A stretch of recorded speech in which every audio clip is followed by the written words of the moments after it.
Hello दोस्तों, स्वागत है आपके अपने यूट्यूब चैनल जीएमजी क्लासेस पे। दोस्तों आज आप लोग के लिए लेकर आ गए हैं, जैसा कि आप लोग थंबनेल स्क्रीन पे दिखाई दे रहा होगा, 12th फाइनल परीक्षा 2024 के लिए सब्जेक्ट हिंदी का न्यू इंटरनेट मॉडल पेपर 2024 का। तो मैं इसमें 100 क्वेश्चन बताऊंगा, जो 100 के 100 मोस्ट वेरी इंपॉर्टेंट ऑब्जेक्टिव साबित होने वाला है। तो वीडियो को लास्ट तक जरूर देखेगा, और जो भी चैनल पर नए होंगे तो चैनल को सब्सक्राइब करके बेल आइकन को दबा दीजिएगा, ताकि 2024 का एग्जाम में हेल्पफुल हो सके। तो चलता हूँ आज का डायरेक्ट क्वेश्चन की ओर। तो आपका फर्स्ट क्वेश्चन कुछ इस प्रकार से आपका स्क्रीन पे बिल्कुल ही न्यू पैटर्न पर है, इंटरनेट मॉडल पेपर पर। तो देखिए फर्स्ट क्वेश्चन कुछ इस प्रकार से आपका स्क्रीन पे शो हो रहा है।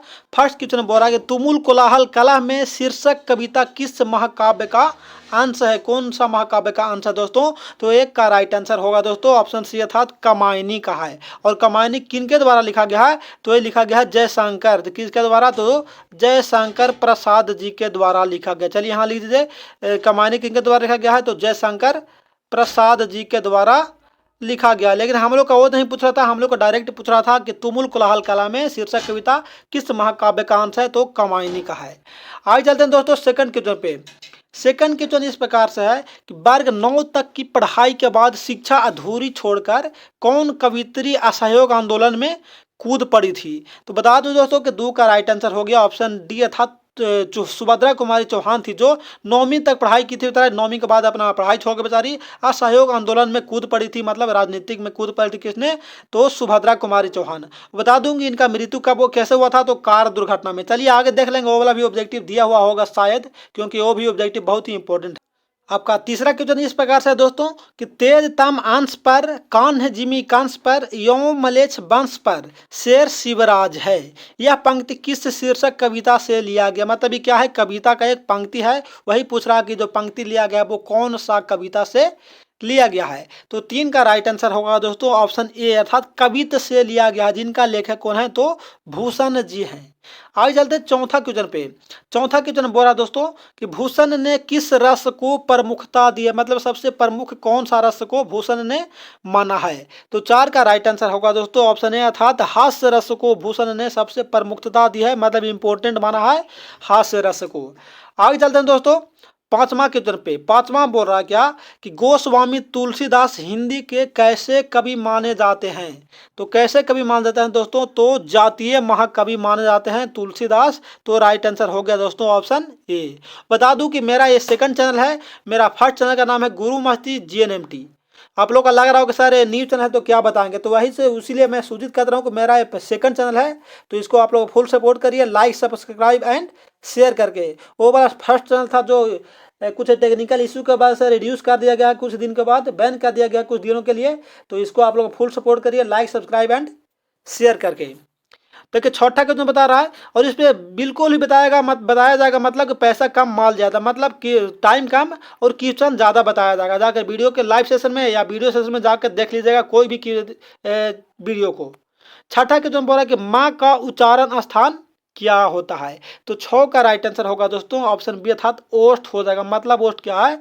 तो उप धवनिया नाम ओष्ठो, पवर्ग का जितना भी पवर्ग का जो वर्ग होता है, जैसे पा फा बा भा मा, उसका क्या होता है? तो ओष्ठ होता है, उप धवनिया नाम ओष्ठ। और एक और देता है नासिका के रूप में देता है क्या कि वर्ग का 5वां वर्ग जो आता है उसको नासिका में देता है, मतलब पा फा बा भा मा। तो माँ भी बोल रहा 5वां वर्ग है, तो 5वां में अगर ओष्ठ नहीं रहता नासिका रहता तो नासिका मारते हैं, लेकिन नासिका नहीं है ओष्ठ है, तो राइट आंसर हो गया दोस्तों ओष्ठ हो जाएगा। आगे चलिए सातवां पे। सातवां में बोल रहा कि पृथ्वी से शब्द का संधि विच्छेद क्या हो जाएगा। तो ऐसा संधि विच्छेद तो हम लोग 2 से पढ़ते आ रहे हैं, 1 2 से पढ़ते आ रहे हैं, आज 12th में पहुंच गए हैं, ये तो बिल्कुल नहीं गलती होना चाहिए। तो 7 का राइट आंसर होगा दोस्तों ऑप्शन सी अर्थात पृथ्वी जोड़ ईस हो जाएगा, पृथ्वी का सही संधि विच्छेद। आगे चलते हैं दोस्तों 8वां पे। 8वां क्वेश्चन है कि निम्न में शुद्ध कौन है? शुद्ध नहीं बल्कि यहाँ अशुद्ध कर लीजिए, क्योंकि अच्छा शुद्ध रहने दीजिए, कोई दिक्कत नहीं। इसमें कौन सा शुद्ध पूछ रहा है, कौन सा शुद्ध शब्द है? परमेश्वर है, परीक्षण है, परीक्षा है या प्राण है। तो बता दूं दोस्तों कि 8 का जो राइट आंसर हो गया वो क्या हो गया? तो 8 का जो करेक्ट आंसर हो गया वो तीनों हो जाएगा। कौन कौन? तो तीनों में हो जाएगा ए बी और डी। ए बी डी तीनों क्या है? सही है, तो राइट आंसर तीनों मान लीजिए। लेकिन यहाँ नहीं होना चाहिए था, तो नहीं में हो जाता प्राण हो जाता, समझे? लेकिन तीनों सही है। यहाँ अशुद्ध अगर बोल देता तो अशुद्ध में प्राण हो जाता। आगे चलते हैं दोस्तों नौमा पे। नौमा में बोल रहा है कि वाराणसी शब्द में कौन सा संज्ञा है। तो जाहिर सी बात है कि वाराणसी क्या है, एक खास जगह है, किसी व्यक्ति वस्तु स्थान या भाव के खास नाम को क्या बोलते हैं, तो व्यक्तिवाचक संज्ञा बोलते हैं दोस्तों। तो राइट आंसर हो गया दोस्तों, व्यक्तिवाचक संज्ञा हो गया वाराणसी बनारस। चलिए आगे चलते हैं 10वां पे। 10वां क्या बोल रहा है कि नगर शब्द क्या है। नगर शब्द क्या है, पुल्लिंग है, स्त्रीलिंग है, पुल्लिंग है, उभयलिंग है, या इनमें से कोई नहीं। तो 10 का राइट आंसर होगा दोस्तों ऑप्शन बी अर्थात पुल्लिंग है। नगर क्या है, तो पुल्लिंग शब्द हो जाएगा। आगे चलते हैं 11वां पे। 11वां में क्या बोल रहा है कि हिंदी में क्या बोल रहा है, एक मिनट, हिंदी में वचन के कितने प्रकार हैं। तो जाहिर सी बात है कितना होता है, तो 2 होता है, एक वचन और बहुवचन। हिंदी में कितना होता है, एक वचन और बहुवचन। और यहाँ दिया गया का संस्कृत में कितना होता है, तो संस्कृत में 3 होता है, एक वचन, द्विवचन और बहुवचन। तो ये 3 दिया गया, ये हो गया संस्कृत के लिए। और हिंदी में कितना होता है, 2 को, एक वचन और बहुवचन। आप लोग को पता है, आप लोग तो भाई मल्टी टैलेंटेड ऐसे ही हैं। हिंदी में आप लोग का दिक्कत नहीं होगा, सभी का 90+ रहना चाहिए 12th में 2024 में सभी का। 12 में देखिए, तीर से बाघ मार दिया गया, किस कारक का उदाहरण है। क्या तीर से बाघ को मार दिया गया, कौन सा कारक है, संप्रदान कारक है, अपदान है, संबोधन है, या करण है। तो 12 का करेक्ट आंसर होगा दोस्तों ऑप्शन डी अर्थात करण कारक। कर्ता ने कर्म को करण से मतलब तीर से, समझे। तो राइट आंसर होगा दोस्तों ऑप्शन डी हो गया। चलिए आगे चलते हैं 13 पे। 13 में बोल रहा कि वह मेरा छोटा भाई सौरभ है, किस सर्वनाम का उदाहरण है। तो वो एकदम निश्चित रूप से बोल रहा है कि वह जो मेरा छोटा भाई है वो कौन है, सौरभ ही है। तो राइट आंसर क्या हो गया, निश्चयवाचक सर्वनाम। राइट आंसर ऑप्शन ए हो गया, एकदम निश्चित रूप से बोल रहा है कि मेरा सौरभ छोटा भाई सौरभ है। आगे देखिए 14 पे, सावधान कौन सा विश्लेषण है। एक वो आता है मुहावरा में कि सावधान 22 पे मतलब सभी को एक समान समझना, लेकिन वो नहीं यहाँ पूछ रहा है, ये पूछ रहा है कि सावधान में कौन सा विशेषण हो जाएगा। तो 14 का राइट आंसर होगा दोस्तों ऑप्शन बी अर्थात परिणाम बोधक विशेषण। क्या परिणाम बता रहा सावधान, राइट आंसर हो गया दोस्तों ऑप्शन बी हो गया। चलिए आगे चलते हैं। आगे चलते हैं 15 पे। देखिए आप लोग का पूरा एकदम सेम टू सेम आपका बुक ही उतार दिया गया है, समझे, मॉडल पेपर ही उतार दिया गया। क्यों, क्योंकि आप लोग का प्रूफ हो सके। ऐसा अगर टाइपिंग करके हैंड चेक करते तो बोल दे कि सर नहीं सर ये दूसरा बुक से आप लोग ले लिया है, इसलिए उसको सेम टू सेम प्रूफ के तौर पर उतार दिए हैं। लेकिन फिर भी कुछ ब्लर हो चुका है जिसके वजह से दिक्कत हो रहा होगा। तो चलिए कोई दिक्कत नहीं कि उस देरी मैनेज कर लीजिए। तो आगे मतलब 10 से 15 क्वेश्चन है जो मतलब ब्लर है, आगे साफ साफ है। देखिए 15 में क्रिया के कितने भेद होते हैं, क्रिया के कितने भेद होंगे। तो 15 का राइट आंसर होगा दोस्तों ऑप्शन सी अर्थात सकर्मक क्रिया और अकर्मक क्रिया, समझे। सकर्मक और अकर्मक क्रिया अर्थात 2 होता क्रिया के भेद। आगे देखिए 16 पे। 16 में क्या बोल रहा, जाहिर सी बात है ये तो आप लोग डायरेक्ट देखते ही बता दीजिएगा। 16 में बोल रहा कि वह जाएगा किस काल का उदाहरण है। जाएगा मतलब ये तो भविष्यवाणी कर रहा है ना कि जाएगा या नहीं जाएगा, वो सब का मतलब है। तो राइट आंसर क्या हो गया, भविष्यत काल का है। चलिए आगे चलते हैं 17 पे। 17 में क्या बोल रहा दोस्तों कि पगड़ी, पगड़ी शब्द क्या है, रे देशज है, बी देशज है, तत्सम है, या तद्भव है। तो पगड़ी बांध के नाचूं है ना गाना। तो 17 का करेक्ट आंसर होगा दोस्तों ऑप्शन ए था देशज है। हमारे देश में बोले जाने वाली भाषा देशज, पगड़ी, लोटा, डोरी, ये सब क्या है, तो देशज है। आगे देखिए 18 पे। 18 में क्या बोल रहा दोस्तों कि जिस शब्दों के खंड सार्थक न हो उसे क्या कहेंगे, सार्थक नहीं हो उसे क्या कहेंगे। तो 18 का करेक्ट आंसर होगा दोस्तों ऑप्शन बी अर्थात उसे रूढ़ कहेंगे। जिन शब्दों के खंड क्या सार्थक नहीं होता उसको रूढ़ बोलते हैं। आगे देखिए 20, 19, 20, 21 सभी दिखाई दे रहा है हम लोग का। तो दिक्कत क्या है, दिक्कत नहीं लेना है। क्या बोला, विनय शब्द में उपसर्ग है। पहले ये बताइए कि उपसर्ग किसको कहते हैं। जो किसी शब्द के पहले उस लाकर उस शब्द का अर्थ प्रकट करता है उसी को हम लोग क्या बोलते हैं, उपसर्ग। और जो पीछे लाता है उसको प्रत्यय। ये भी पूछने वाली बात नहीं है। तो 19 का राइट आंसर होगा दोस्तों ऑप्शन सी अर्थात विनय में क्या होगी उपसर्ग, बी हो जाएगा। आगे बोल रहा कि वंदना में प्रत्यय, वंदना, अन्ना, अन्ना क्या पीछे लग रहा है। तो राइट आंसर हो गया दोस्तों ऑप्शन डी अर्थात अन्ना हो जाएगा इसमें प्रत्यय वंदना में। क्योंकि प्रत्यय क्या लगता है, जो किसी शब्द के अंत में लाकर उस शब्द का अर्थ प्रकट करता है उसको हम लोग प्रत्यय बोलते हैं। तो अन्ना हो गया। आगे चलिए 21 पे। 21 में क्या बोल रहा दोस्तों, 21 में बोल रहा है कि मामा शब्द का विशेषण क्या हो गया। मामा शब्द का विशेषण क्या होगा दोस्तों। तो 21 का करेक्ट आंसर हो जाएगा ऑप्शन ए अर्थात ममेरा। ममेरा, मामा शब्द का विशेषण ममेरा होगा। आगे देखिए 22 में, यथाशीघ्र शब्द में कौन सा समास है? अगर यथाशीघ्र रहे, आजीवन रहे, यथासंभव रहे, अमरण रहे, तो इस सब में क्या लगाएंगे? अव्ययी भाव समास लगाएंगे दोस्तों। राइट आंसर हो गया ऑप्शन बी हो जाएगा। चलिए आगे चलते 23 पे। 23 में बोल रहे रचना की दृष्टि से वाक्य के कितने प्रकार के भेद हैं? रचना की दृष्टि से 4 है, 2 है, 3 है या 5 है? तो 23 का राइट आंसर होगा दोस्तों ऑप्शन सी अर्थात 3 होता है। रचना की दृष्टि से शब्द कितना होता है? 3 प्रकार का होता है दोस्तों। आगे चलिए 24 पे। 24 में क्या बोल रहा है दोस्तों? चलिए फिर से देख लेते हैं। दाम टेंशन नहीं ले, टेंशन लेने को नहीं बल्कि टेंशन देने को है, समझे? 24 में बोल रहे हर तरह के संकटों से घिरे रहने पर भी वह निराश नहीं हुआ। किस वाक्य का उदाहरण है? सरल संयुक्त वाक्य है, मिश्र वाक्य है, या प्रश्नवाचक है, या सरल वाक्य है? तो इसमें क्या हो गया 24 का? तो 24 का राइट हो गया क्या? ऑप्शन डी अर्थात सिंपल वाक्य है का, सरल वाक्य है का, कि वह हर तरह के संकटों से घिरा रहने के बाद भी निराश नहीं हुआ। नहीं हुआ तो नहीं हुआ, बस सरल वाक्य है। चलिए आगे चलते हैं 25 में दोस्तों। 25 में बोल रहा है कि निम्न में से शुद्ध वाक्य कौन है? सही वाक्य चारों ऑप्शनों में से कौन लिखा गया दोस्तों? तो सही कौन है पहले देख लेते हैं। यह कहना आपकी गलती है। क्या बोल रहा है? यह कहना आपकी गलती है। ये तो कुछ लग रहा है। आगे बोल रहा है कि शब्द केवल संकेतवाचक है। ये तो बिल्कुल गलत है। सी में बोल रहा है कि हमारे शिक्षक प्रश्न प्रश्न पूछते हैं। ये भी गलत है। हमारे शिक्षक हमसे प्रश्न पूछते तो सही होगा। आगे बोला चरखा काटना चाहिए, ये भी गलत हो गया। तो राइट क्या हो गया दोस्तों? तो ऑप्शन है यह कहना आपकी गलती है। यह क्या है? शुद्ध वाक्य लिखा गया है। 25 का राइट आंसर होगा दोस्तों ऑप्शन ये हो गया। आगे चलिए 26 पे। अंतरंग का विलोम क्या होगा? अंतरंग का विलोम क्या होगा दोस्तों? तो अंतरंग का विलोम होता है बहिरंग, अर्थात हो गया option B is the correct answer.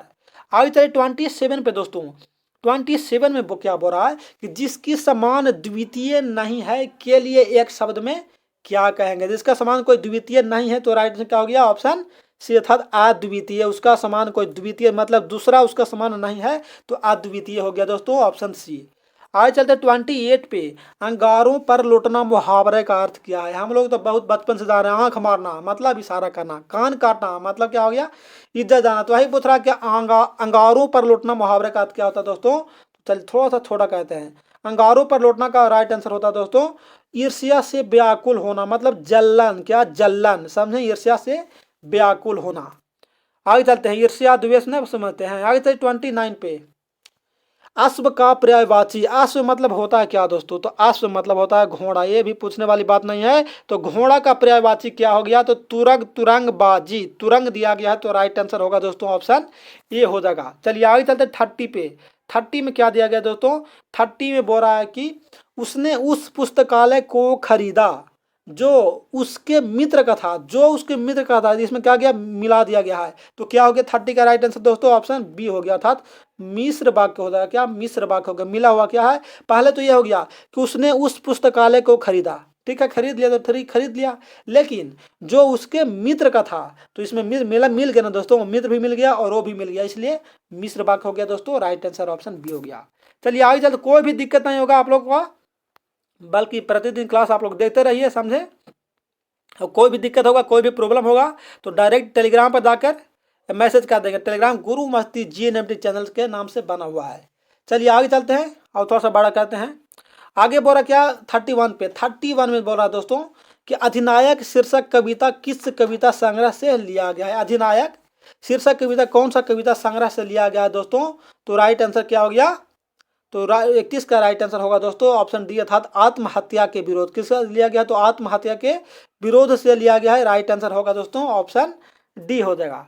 चलिए आगे चलते हैं 32 पे। 32 में बोला दोस्तों कि एक लेख और एक पत्र शीर्षक पाठ्य क्या है? देखिए वही वाला क्वेश्चन को घुमा के दे रहा है। तो पहले तो डायरेक्ट पूछ देता ही कि एक लेख और एक पत्र के लेखक कौन है? तो भगत सिंह। लेकिन वो नहीं पूछा है कि शीर्षक पाठ्य क्या है। तो राइट आंसर होगा दोस्तों ऑप्शन ए, अर्थात ऐतिहासिक पत्र है जो भगत सिंह के द्वारा लिखा गया है। करेक्ट आंसर हो जाएगा ऑप्शन ए हो जाएगा। चलिए आगे चलते हैं 33 पे। 33 में बोला दोस्तों क्या कि भगत सिंह के पिताजी का नाम क्या था? भगत सिंह के पिताजी का नाम क्या था? तो 33 का करेक्ट आंसर होगा दोस्तों ऑप्शन बी था सरदार किशन सिंह। क्या था? तो सरदार किशन सिंह नाम था। राइट आंसर हो गया दोस्तों ऑप्शन बी हो गया।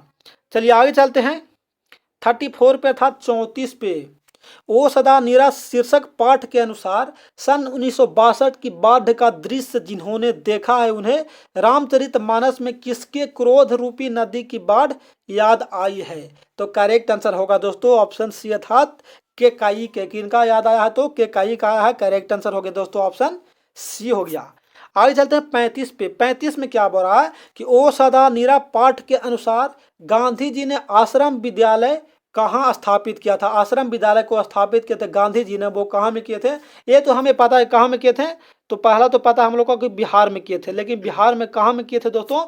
तो करेक्ट आंसर हो गया ऑप्शन डी अर्थात कहाँ में तो बड़हारमा, मधुबन और भीतिहारमा था तो मधुबनी में। करेक्ट आंसर हो गया दोस्तों ऑप्शन डी हो गया। चलिए आगे चलते हैं 36 पे था 36 पे। मोहन राकेश किस आंदोलन के प्रमुख हस्ताक्षर थे। मोहन राकेश कौन से आंदोलन के प्रमुख से हस्ताक्षर हैं दोस्तों। तो राइट आंसर क्या हो गया। करेक्ट आंसर होगा ऑप्शन डी अर्थात समाज सुधारक आंदोलन थे, समझे। तो करेक्ट आंसर हो गया ऑप्शन डी। आगे चलते हैं 37 पे। 37 में क्या बोला दोस्तों। 37 में बोला इस प्रकार से कि सिपाही की माँ शीर्षक पाठ में हड्डियों का चलता फिरता ढांचा कौन है। हड्डियों का चलता फिरता ढांचा कौन है दोस्तों। तो राइट आंसर हो गया ऑप्शन बी अर्थात दीनू कुम्हार है जो चलता फिरता ढांचा निर्धन गरीब व्यक्ति है दोस्तों। राइट आंसर ऑप्शन बी हो गया। सिपाही की मां से लिया गया है जिनका लेखक हो जाएंगे मोहन राकेश जी। चलिए आगे चलते हैं 38 पे। 38 में क्या बोल रहा है कि आलोचना त्रैमासिक के प्रधान संपादक कौन थे। त्रैमासिक के जो प्रधान संपादक थे वो कौन थे दोस्तों। तो करेक्ट आंसर हो जाएगा क्या। तो राइट आंसर हो गया त्रैमासिक संपादक हो जाएंगे Jayaprakash Narayan. Correct answer option D हो जाएगा। चलिए आगे चलते हैं 39 पे।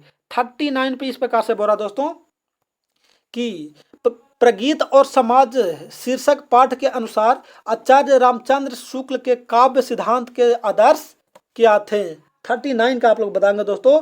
तो बता दूं कि 39 का जो करेक्ट आंसर होगा दोस्तों 39 अर्थात कितना 39 का करेक्ट आंसर हो जाएगा ऑप्शन डी अर्थात प्रबंध काव्य हो जाएगा। क्या प्रबंध काव्य होगा दोस्तों।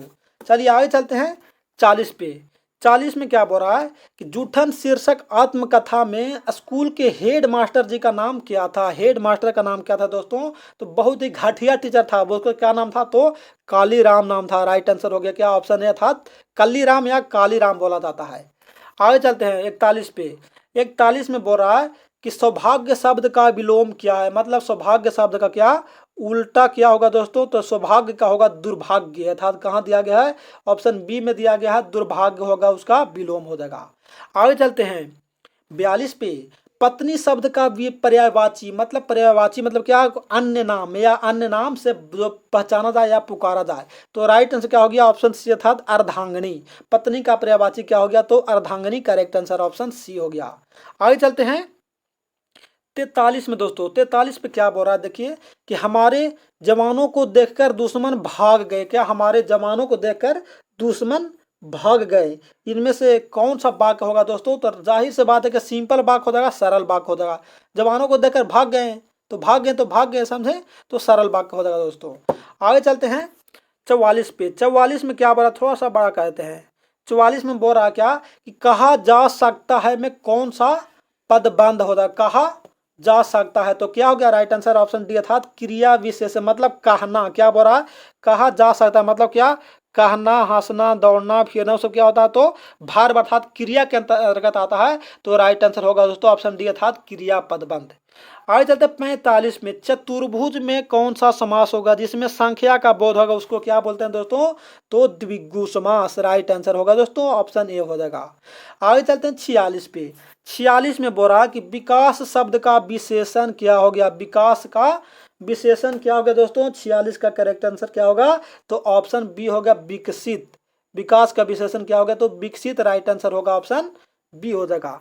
चलिए आगे देखते हैं 47 पे दोस्तों। 47 में बोल रहा क्या कि संज्ञा सर्वनाम और विशेषण के अंत में लगने वाले प्रत्यय को क्या बोलते हैं। अंत में जो लगता है उस प्रत्यय को हम लोग क्या बोलते हैं। हम लोग 47वां का पढ़ रहे हैं दोस्तों तो उसको क्या बोलेंगे 47 का तयित बोलेंगे कृदंत बोलेंगे क्रियावादोतक कृदंत बोलेंगे या वर्तमान कालिक विशेषण बोलेंगे। तो 47 का राइट आंसर होगा दोस्तों क्या हो जाएगा तो जाहिर सी बात है कि इसका राइट आंसर होना चाहिए ऑप्शन बी अर्थात कृदंत हो जाएगा दोस्तों। आगे चलते हैं 48 पे। 48 में क्या बोल रहा है कि या रा ला वा में कौन सा व्यंजन है? स्पर्श व्यंजन, उष्म व्यंजन, स्नान व्यंजन या इनमें से कोई नहीं। तो यारा लावा क्या दो, तो 48 का राइट आंसर क्या हो गया? तो 48 का करेक्ट आंसर हो जाएगा ऑप्शन सी अर्थात अंतस्थ व्यंजन हो जाएगा। यारा लावा में अंतस्थ व्यंजन अर्थात राइट आंसर होगा दोस्तों ऑप्शन सी हो जाएगा। आगे चलते हैं 49 पे। 49 में बोला कि हिंदी में अनुनासिक वर्णों की संख्या कितनी है? हिंदी में अनुनासिक वर्ण का जो संख्या है दोस्तों वो कितना है? तो करेक्ट आंसर क्या हो गया? तो करेक्ट आंसर होगा दोस्तों ऑप्शन डी होगा, अर्थात 5 को है जो अनुनासिक संख्या आता है। राइट आंसर हो गया ऑप्शन डी। आगे चलते हैं 50 पे। दिगंबर शब्द का सही संधि विच्छेद क्या हो गया? तो ये भी पूछने वाली बात है। ये भी हम लोग 2 से कितना तक, चलिए लीजिए 2 से हम लोग 12 तक आ गए हैं। ये भी गलत नहीं होना चाहिए। तो राइट आंसर हुआ दोस्तों ऑप्शन ए अर्थात दिक प्लस के अंबर, दिक जोड़ अंबर अर्थात दिगंबर होता है दोस्तों। तो करेक्ट आंसर क्या हो गया? ऑप्शन ये हो गया। चलते हैं आगे, चलते हैं 51 पे। 51 में बोला दोस्तों किन्होंने प्रायः लंबी कविताएं ही लिखी है? मतलब कि अधिकतर जो कविताएं लिखी है वो लंबी कविताएं लिखा है, अर्थात दीर्घ उत्तरीय ना बोलता कि दीर्घ उत्तरीय प्रश्न लंबी लंबी, उसी तरह से कौन है ऐसा कवि है जो लंबी लंबी कविताएं लिखे हैं? तो बता दूं कि इसका राइट आंसर हो गया दोस्तों 51 का ऑप्शन ए होगा, अर्थात गजानन माधव मुक्तिबोध जो कवि हैं जो अधिकतर लंबी लंबी कविताएं लिखे हैं। आगे चलते हैं 52 पे, 52 पे। 52 में बोला दोस्तों क्या बोल रहा है कि इबारत से गिरी मात्राएं शीर्षक कविता संग्रह किसकी रचना है? मतलब किनके द्वारा लिखा गया दोस्तों? तो 52 का राइट आंसर क्या हो गया? तो 52 का करेक्ट आंसर हो गया ऑप्शन बी अर्थात अशोक वाजपेयी जी के द्वारा रचा गया दोस्तों। आगे चलते हैं 53 पे, 53 पे। 53 में बोला दोस्तों कि गांव का घर शीर्षक कविता के अनुसार पंचायती राज में कौन खो गया है? पंचायती राज में कौन खो गया है? तो 53 का राइट आंसर हो गया दोस्तों ऑप्शन सी अर्थात पंच परमेश्वर पंचायतीय गांव राज्य में खो गया है। ये कौन सा चैप्टर से लिया गया है? तो गांव का घर, जिनका लेखक है ज्ञानेंद्र पति। आगे चलते हैं दोस्तों 54 पे। 54 में क्या बोल रहा है कि हार जीत शीर्षक कविता में मशक वाला क्या करता दिखाई दे रहा है? मतलब क्या कर रहा है? तो 54 का राइट आंसर क्या होगा दोस्तों? तो ऑप्शन डी होगा सड़क सींच रहा है। क्या है? मशक वाला क्या करता दिखाई दे रहा है? तो सड़क सींचता हुआ दिखाई दे रहा है। राइट आंसर हो गया दोस्तों ऑप्शन डी। आगे चलते हैं 55 पे। 55 पे बोल रहा है दोस्तों कि सर्कस का प्रकाश बुलावा शहर से कितनी दूर से आने वाला है? सर्कस का जो प्रकाश बुलावा आने वाला है वो कितनी दूर से आने वाला गांव से? तो 55 का राइट आंसर हो गया दोस्तों ऑप्शन ए था 10 कोस दूर से आने वाला है। चैप्टर के अनुसार हम नहीं बल्कि चैप्टर के अनुसार बोल रहे हैं 10 कोस दूर से आने वाला है। आगे चलते हैं दोस्तों 56 पे। अशोक वाजपेयी जी ने कहाँ रहकर स्वतंत्र लेखन किया था? स्वतंत्र अपना कविताएं लिखे थे। तो 56 का राइट आंसर क्या होगा दोस्तों? तो 56 का करेक्ट आंसर हो जाएगा ऑप्शन बी था दिल्ली में रहकर अपने किसने था? अशोक वाजपेयी ने स्वतंत्र रूप में लेखन किया था दोस्तों। राइट आंसर हो गया ऑप्शन बी। आगे चलते हैं 53 पे। 53 में है दोस्तों कि प्यारे नन्हे बेटे को शीर्षक कविता का नायक कहाँ का रहने वाला था? तो 57 का राइट आंसर हो गया दोस्तों ऑप्शन सी था भिलाई छत्तीसगढ़ का। क्या? भिलाई छत्तीसगढ़ का रहने वाला था। जो प्यारे नन्हे बेटे को जो विनोद कुमार शुक्ल के द्वारा लिखा गया है और जो प्रमुख पात्र है वो भिलाई छत्तीसगढ़ का रहने वाला था। आगे चलते हैं 58 पे। 58 में क्या बोल रहा है कि लिखने का कारण शीर्षक निबंध किस लेखक की रचना है? लिखने का कारण। तो 58 का राइट आंसर हो गया दोस्तों ऑप्शन डी अर्थात रघुवीर सहाय जी के द्वारा लिखा गया है। करेक्ट आंसर हो गया ऑप्शन डी हो गया। आगे चलती है 59 पे। गजानन माधव मुक्तिबोध अपने रचनात्मक जीवन में किन 2 प्रधान वैश्विक विचारधाराओं से संसर्ग में थे? तो 59 का राइट आंसर क्या होगा दोस्तों? तो करेक्ट आंसर होगा ऑप्शन ए अर्थात अस्तित्ववाद एवं मार्क्सवाद का विचारधाराओं से संसर्ग में थे। राइट आंसर हो गया दोस्तों ऑप्शन ए। आगे चलते हैं 60 पे। 60 में बोला कि नील जल में या किसी कि गौर झिलमिल देह जैसे हिल रही हो, यह पंक्ति किस शीर्षक कविता से लिया गया? मतलब क्या है? ये कविता का पंक्ति है। वही पूछ रहा कि पंक्ति कौन सा कविता से लिया गया दोस्तों? तो 60 का राइट आंसर हो गया ऑप्शन बी अर्थात उषा से लिया गया है, जिनका लेखक है शमशेर बहादुर सिंह। चलिए आगे चलते हैं 61 पे दोस्तों। 61, 62, 63 सभी दिखाई दे रहा है। चलिए 61, 62 के एक मार लेते हैं। सूरदास किस भाषा के कवि हैं? सूरदास कौन सा भाषा के कवि है दोस्तों? तो 61 का राइट आंसर क्या हो गया? तो ऑप्शन सी अर्थात ब्रज भाषा के कवि हैं सूरदास जी। आगे देखिए 62 पे। गीतावली किसकी रचना है? मतलब गीतावली किनके द्वारा लिखा गया है? सूरदास, नाभादास, मलिक मोहम्मद जायसी या तुलसीदास? तो 62 का राइट आंसर हो गया दोस्तों ऑप्शन डी था तुलसीदास के जी के द्वारा लिखा गया। कौन? तो गीतावली, रत्नावली ये सब लिखा गया है तुलसीदास जी के द्वारा। आगे चलते हैं दोस्तों 63 पे। 63 में बोल रहा है कि नाभादास, चलिए फिर से देखते हैं, नाभादास किसके समकालीन थे? किन के, कौन सा कवि के समकालीन थे? तो 53 का राइट है, 63 का राइट आंसर हो गया दोस्तों क्या? तो ऑप्शन है तुलसीदास के समकालीन थे। कौन? तो नाभादास। करेक्ट आंसर हो गया दोस्तों ऑप्शन ए। आगे चलते हैं 63 हो गया 64 पे। चलिए यहाँ 64 है, बिल्कुल बस आप ब्लर नहीं दिखाई दे रहा होगा, अब आप लोग का साफ साफ दिखाई दे रहा होगा, बस याद करते रहिए।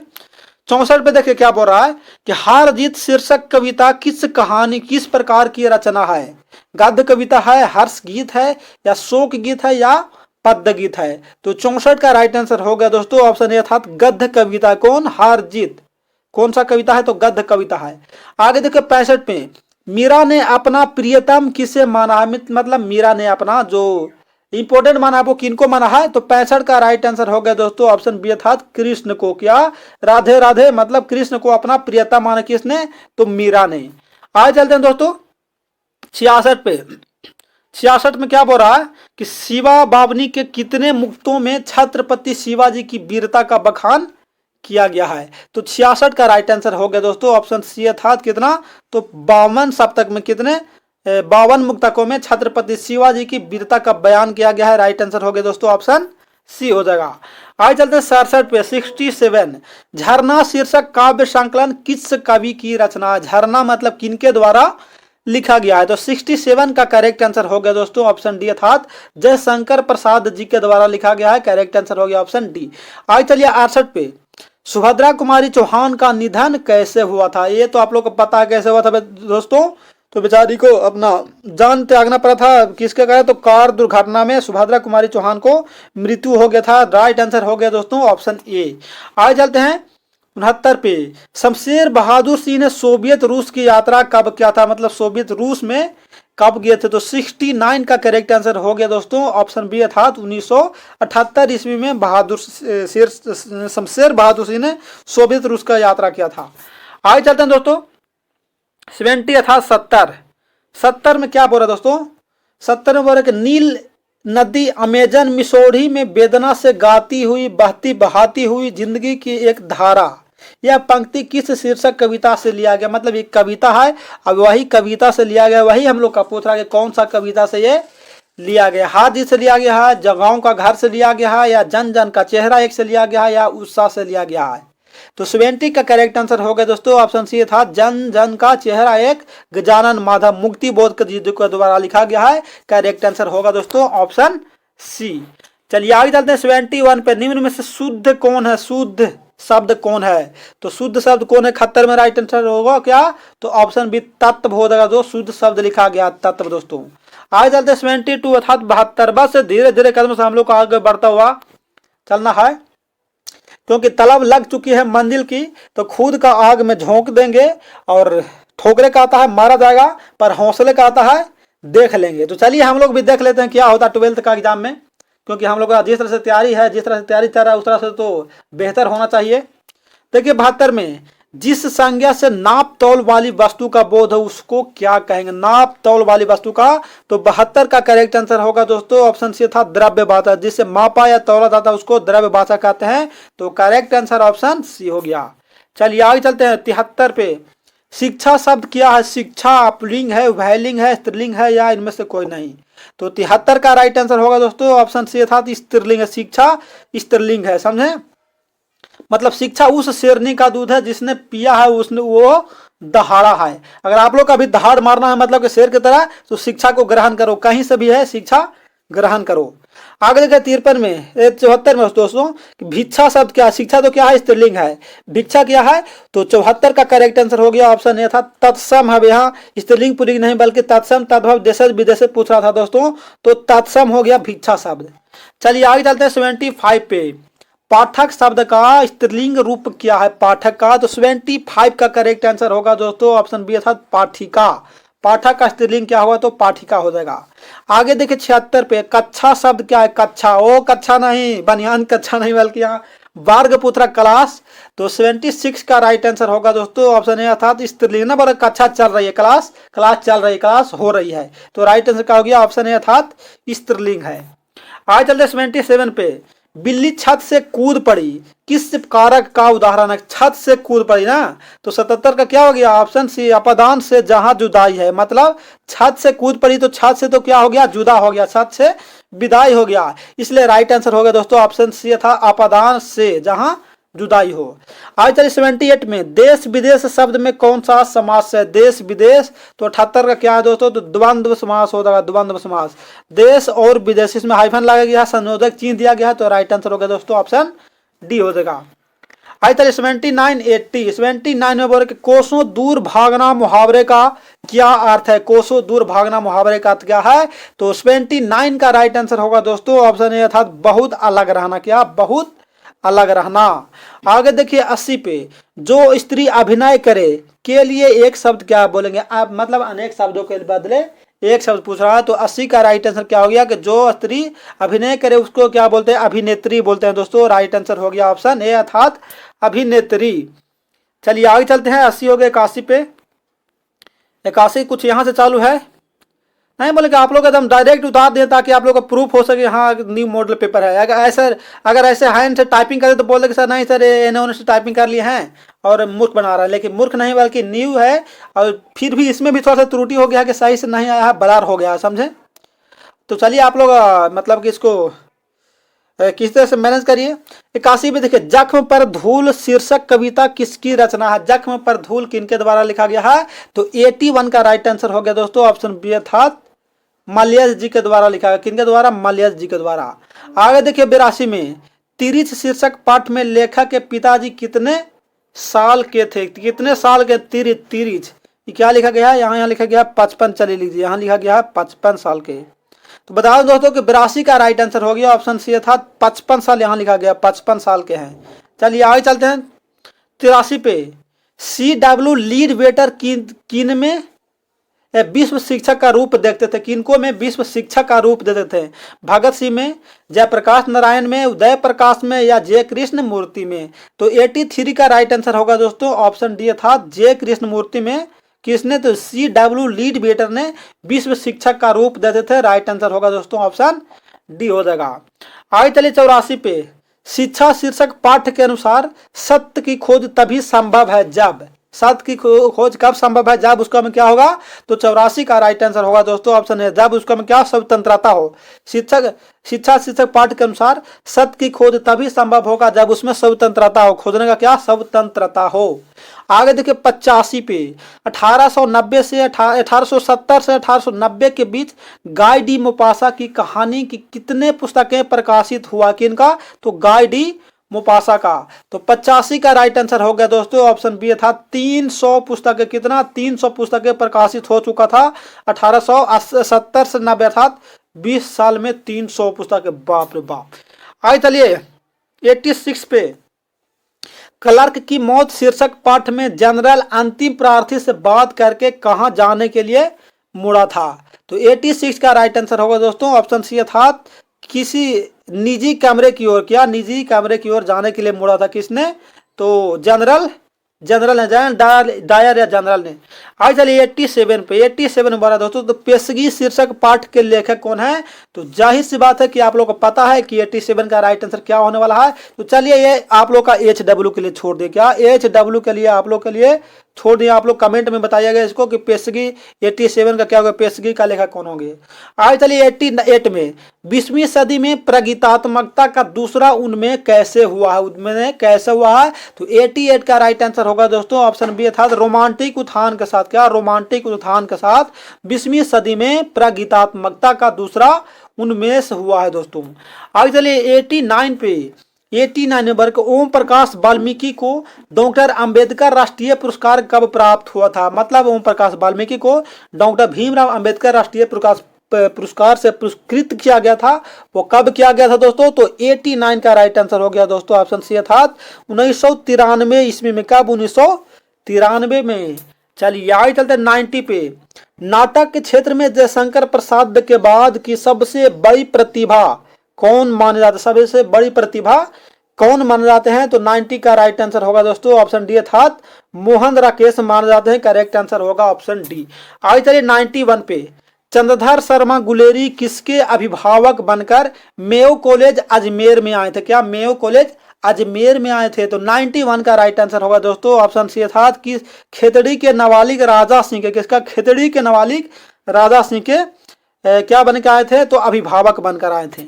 आज चलिए 92 पे, 92 में बोल रहा है कि बातचीत शीर्षक निबंध के अनुसार रस का समुद्र किनकी बातचीत में उमड़ा चला जाता है? तो 92 का करेक्ट आंसर होगा दोस्तों ऑप्शन ए अर्थात दो हम सहेलियों की बातचीत में। क्या? दो हम सहेलियों की बातचीत में शीर्षक के अनुसार मतलब रस का समुद्र उमड़ा चला जाता है।